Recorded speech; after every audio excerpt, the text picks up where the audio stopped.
Good evening all of you. लोक सेवा आयोग द्वारा आयोजित होने वाली परीक्षा एलटी ग्रेड 2025 के लिए आज हम आप लोगों को लेकर आए हैं मुगल वंश भाग 4। आज हम भाग 4 का अध्ययन करेंगे। इससे पहले सारे भाग हमने पिछले पढ़ा दिए। अगर आपने नहीं देखा है तो उस प्लेलिस्ट में जा करके आप देख सकते हैं। इतना बेहतरीन क्वेश्चन का कलेक्शन हम आप लोगों को अपने यूट्यूब चैनल के माध्यम से भेज रहे हैं, जिसे आप लोगों को परीक्षा में देखने को जरूर मिलेगा। ऐसे इंपॉर्टेंट क्वेश्चन है जो कहीं ना कहीं टीजीटी, पीजीटी, एलटी ग्रेड परीक्षाओं में पूछे गए हैं। तो वीडियो को आप लोग पूरा देखिए और देखिए कि आप कितना इसमें से हल कर जाते हैं। ठीक है, पहला क्वेश्चन है जहांगीर कालीन चित्रकार कौन थे। तो जहांगीर कालीन चित्रकार जरूर पूछता है पेपर में। तो इसका आंसर होगा मंसूर, अबुल हसन, बिशन दास, फारूक बेग आदि। ये जितने भी हैं ये जहांगीर कालीन चित्रकार थे। ठीक है, अब इसमें जो इम्पोर्टेंट फैक्ट आप देखिए, मोस्ट इम्पोर्टेंट फैक्ट जो है हमने यहाँ पर आप लोगों को कलेक्ट किया हुआ है। देखिए, जो मंसूर था, मंसूर चित्रकार था, उसे जो जहांगीर ने उपाधि दिया था, उसकी उपाधि थी नादिर उल असर की। नादिर उल असर की उपाधि जहांगीर ने चित्रकार मंसूर को दिया था। ये कई बार परीक्षा में, पीजीटी परीक्षा में पूछा गया है कि नादिर उल असर चित्रकार की उपाधि किसने दिया था। तो जहांगीर ने दिया था। किसको दिया था? तो मंसूर को दिया था। और ये इम्पोर्टेंट इसलिए है मंसूर क्योंकि ये पशु पक्षियों का सबसे बड़ा चित्रकार था। ये भी पूछ देता है कि पशु पक्षियों का सबसे बड़ा चित्रकार कौन था जहांगीर काल में, तो वो था आपका मंसूर था। और अन्य तथ्य में एक और देखिए, इसके द्वारा साइबेरियन चित्र प्रसिद्ध था। साइबेरियन पक्षी का जो चित्र बनाता था ये इसके लिए बहुत ही प्रसिद्ध माना गया है। तो जहांगीर कालीन में सबसे इम्पोर्टेंट एक मंसूर थे, जिनको उपाधि नादिर उल असर की दी गई थी और पशु पक्षियों का सबसे बड़ा चित्रकार था। और इसके द्वारा साइबेरियन चित्र जो था वो प्रसिद्ध था। अब दूसरा इसमें आता है अबुल हसन। तो अबुल हसन भी चित्रकार था जहांगीर कालीन। तो इसी जो उपाधि दी गई थी, तो उपाधि इसकी थी नादिर उल जमा। जहांगीर ने इसे जो उपाधि दिया था वो नादिर उल जमा की उपाधि दिया हुआ था। ठीक है, और ये किसके लिए प्रसिद्ध था? तो व्यक्तिगत चित्रों के लिए सर्वश्रेष्ठ चित्रकार था। यानी व्यक्तिगत चित्रों के लिए अगर माना जाए, कहा जाए तो था अबुल हसन। और पशु पक्षियों का अगर क्वेश्चन में आता है तो था आपका मंसूर। अब नेक्स्ट पॉइंट में देखिए, अन्य तथ्य में क्या दिया है।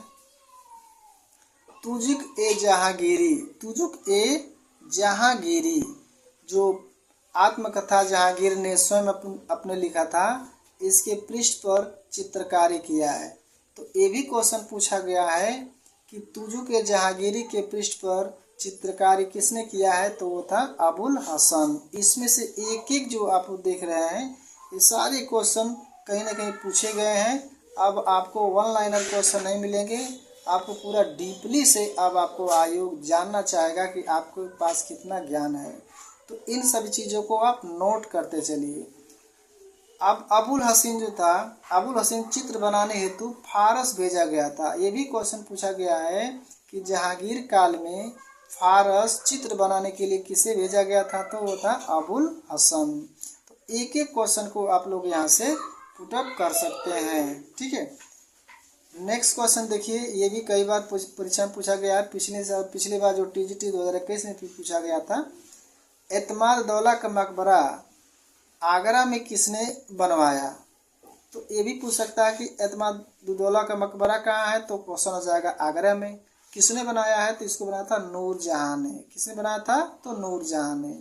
अब अन्य फैक्ट में देख लीजिए, अपने पिता का मकबरा, ये एतमाद दौला कौन थे, तो नूरजहां के पिता थे।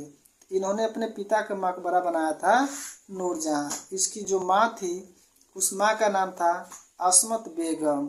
और अस्मत बेगम किसके लिए प्रसिद्ध थी, तो ये इत्र का आविष्कारक थी। तो इत्र का आविष्कार किसने किया था, तो अस्मत बेगम। अस्मत बेगम कौन थी, तो नूरजहां की माँ थी। ठीक है, नेक्स्ट क्वेश्चन देखिए अगला। अब एतमाद दौला का जो मकबरा है उससे रिलेटेड क्वेश्चन आपको परीक्षा में पूछे गए हैं, उसके इम्पोर्टेंट को आप देख लीजिए। एतमाद दौला का मकबरा, इसकी विशेषता क्या है देखिए। 1628 में बनकर तैयार हुआ। यानी एतमाद दौला का मकबरा जो है 1628 में बनकर तैयार हुआ।